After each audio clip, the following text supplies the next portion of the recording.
ልታስይዘኝ ነበር። አስገድዳኝ ነው እኮ መድብል። እኔ ሆን ብዬ አይደለም። ይኸው ብሩክ፣ በጣም ተዋረድኩ። በጠፋው ጥፋት እየተቀጠኝ ያለሁት።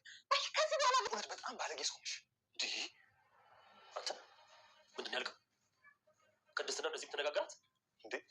ያው ነው ወንድሜ፣ እኔ ምን መረዳት አለብህ? እቺ ሴት ምንም ብትሆን ሚስቴ ናት። አቅፌያት ተኝቼ ነበር አይደል እንዴ? መድብል፣ ነግሬህ ነበር እኮ። ግን ጋሼ ከምርህን ነው? አዎ፣ ባታ እንደዚህ ይቀይራል። እኔ ራሴ እሸኝሻለሁ። ኃላፊነትን ወስጄ ሀገርሽ ድረስ እንዲያደርስሻለሁ። ምሳሌስ ምን ነው? ስትቆይ የራስሽ ልጅ መሰለች እንዴ? እሷማ ከእናት ከአባቷ ጋር በሰላም እዚሁ ትኖራለች። እንግዲህ እዚህ ላይ ቪዲዮ እንዳያችሁት ነው። ቅድስት በጣም ባለጌ ሰው ነሽ፣ ምንም ቢሆን እኮ ሚስቴ ነች፣ እንደዚህ መናገር አልነበረብሽም እያለ እንግዲህ ብሩክ ቅድስትን በጣም ሲናገራት ነበረ። መድብል ራሱ እስከሚገርም ድረስ ማለት ነው። እንግዲህ በዚህ መካከል ማህሌት በጣም ደስተኛ ነበረች። ምክንያቱም እንግዲህ ከሰው ባለ ጠልጥላ አትበይ፣ ወንድ እኮ ሞልቷል፣ ለምንድን ነው ወደ ሌላ ሄደሽ ማትፈልጊ? የሚያገባሽ ምረጭ፣ ብሩክ ብቻ አይደለም ወንድ፣ ይሄ የኔ ነው ተይልኝ እያለቻት እንግዲህ ብዙ ጊዜ ደጋግማ ነግራታለች። በዚህም ደግሞ ቅድስት ያው ጠይቀዋለች ማለት ነው፣ ትወደኛለህ አወደኝም ብላ። እሱም እንደሚወዳት በጣም ብዙ ነገር እንዳደረገችለት ተረድቷታል። ብቻ ደግሞ ታገሽ ብሏትም ነበረ። ማህሌትም ወደዛ ቤት ከገባሽ በኋላ ብዙ ነገሮችን እያደረገች ነበረ። ይሁን እንጂ በዛሬው ደግሞ በጣም እያናደደቻት ነበረ። ማህሌት ምንድነው ስታደርግ የነበረው? ቅድስትን ከዛ ቤት በቃ ተናዳ ምን ጭቅጭቅ ብላ እንድትወጣላት ስለፈለገች በቃ ከሰው በላይ አተንጠልጠይ፣ ወረጅ፣ ሂጂ ወደ ሀገርሽ፣ እዚህ ምን ትሰሪያለሽ? ለምሳሌ ምን ያለውላት እያለች ስትናገራት ነበረ። እንግዲህ ቅድስትም በጣም ትዕግስተኛ ለመሆን ስትሞክር ነበረ።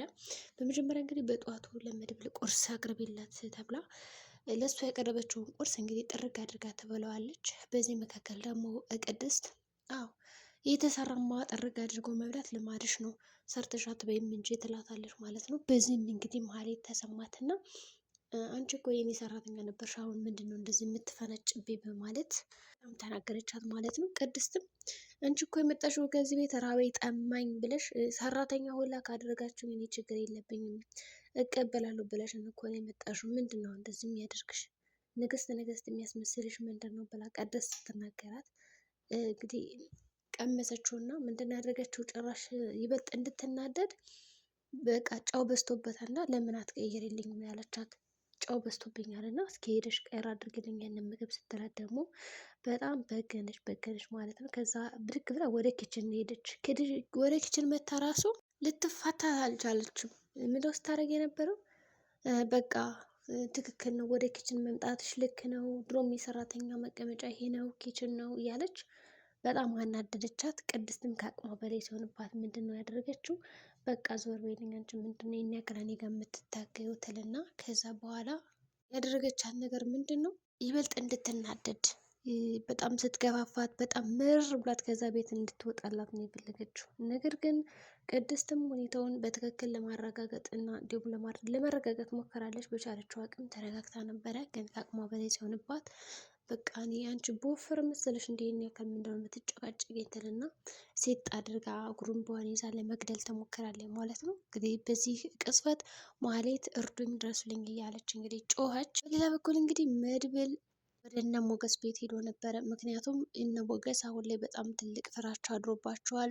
ዝና በእርግጠኝነት እኛ ያለንበት አካባቢ አውቁማ እንደዚህ በቀላሉ ይህን ደብዳቤ ያስቀምጠውልና ሄደን በሚለው እንግዲህ ተጨንቀው ይገኛሉ። ነገር ግን ያንን ደብዳቤ ያስቀምጠው በእርግጠኝነት ጠብቀው ነው። ምክንያቱም ጠብቀው ያስቀምጠው እኔ የምፈልገውን ነገር ካላገኘው ለዝና እናገርባቸዋለሁ፣ ስለዚህ በፍጥነት እኔ የምላቸውን ነገር ተግብሩ በማለት ሊያስፈራራቸው ነበረ።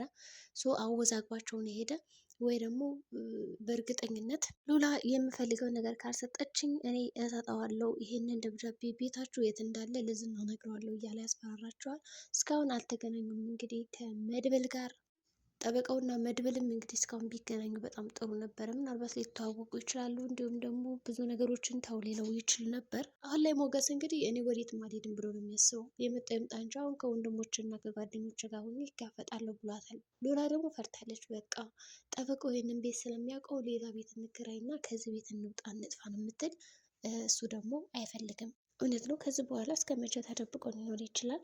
ስለዚህ ሞገስ ምንድነው ማድረግ ያለበት? እንደምንም ተቋቁሞ ፊት ለፊት መጋፈጥ ነው። እንግዲህ ዳጣ መታ ነበር ልጠይቃቸው። እንግዲህ ያው ቤታችን አውቆታል መሰለኝ ብሎ ሲነግራት ሞገስ እሷ እንደዚህማ ሊሆን አይችልም ትላለች። እንደገና ደግሞ ያን ደብዳቤ መድብል ራሱ አይቶታል። ደብዳቤው በጣም አስፈርቷቸዋል። ከማን እንደሆነ አልታወቀም። ብቻ ግን በሩ ጋር ነው አንስቶ ያስገባው።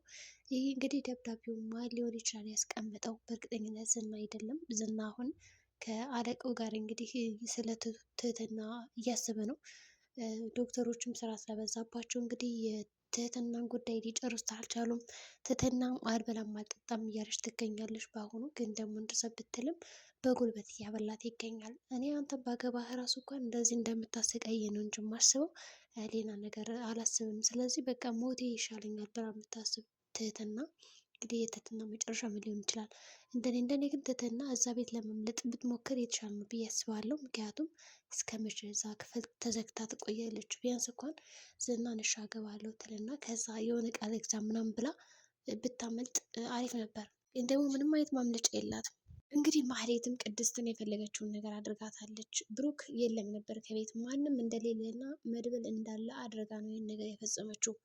ብሩክ ወደ ቤት ሲመጣ ቁጭ ብሎ ማንም የለም እንዲህ ብሎ እንግዲህ ድምፁን ቤቱን ሲፈትሽ እነሱ ኪችን ነው መዳረቅ ይጀምራሉ፣ ጠብ ይጀምራሉ።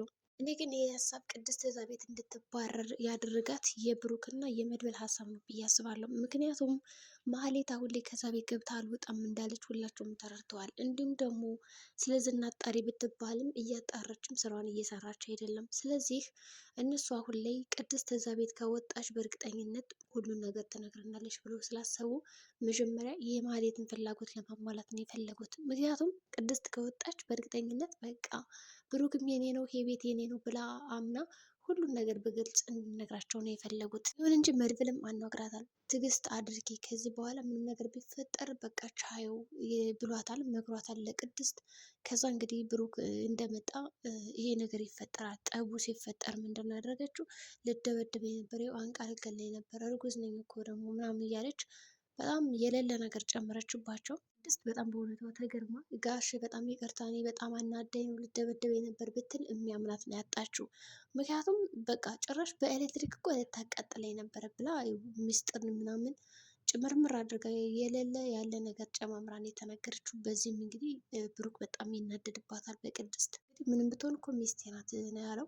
ቅድስት ደግሞ ይሄ ነገር ጎርቷታል። መድብልም በጣም ተገርሟል። ለካ እውነትም ሰው ይቀየራል። አንተ እንዴት ነው የተቀየርከው? በቃ የድሮ ሚስትን ስታገኝ ለካ እንደዚህ ትቀየራለህ። እኔ ነኝ ጥፋተኛ መጀመሪያው ነው ቅድስትን ትዕግስተኛ ሁኝ እያልኩ ስመከር ለካስ አንተን ነበረ እዚህ ቤት ማስወጣት ያለብኝ። በቃ ቅድስት አታስቢ፣ እኔ አሁን ይዤሽ እሄዳለሁ በማለት እንግዲህ ወደ ቤተሰቦቿ ሊወስዳት እያደረገ ነው።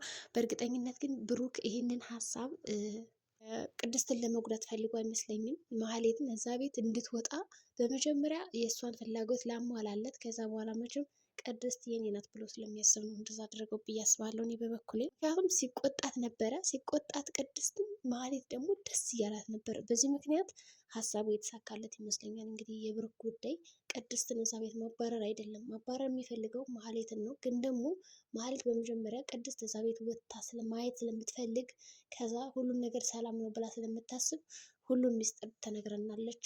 የነዝናን የነ ከሊሞ ሴሳን ሁሉ ምስክርም ትሆነናለች ብሎ ስለሚያስቡ ነው እንደዛ ያደረጉት ብዬ አስባለሁ እኔ በበኩሌ። ከዛ በተጨማሪ ደግሞ እንግዲህ ፖሊሱን ለመግደል እየሞከሩ ነው። ፖሊሱ አሁን ላይ ብቸኛ እንደሆነ፣ ሌሎቹ ደግሞ በብር እንደተገዙም እየታወቀ ነው። ስለዚህ ማን የሚሸንፍ ይመስላችኋል? ቅድስት እንደዛ መናገር አልነበረበትም። ቅድስትም እንግዲህ ወደ ገጠር ሄዳለች።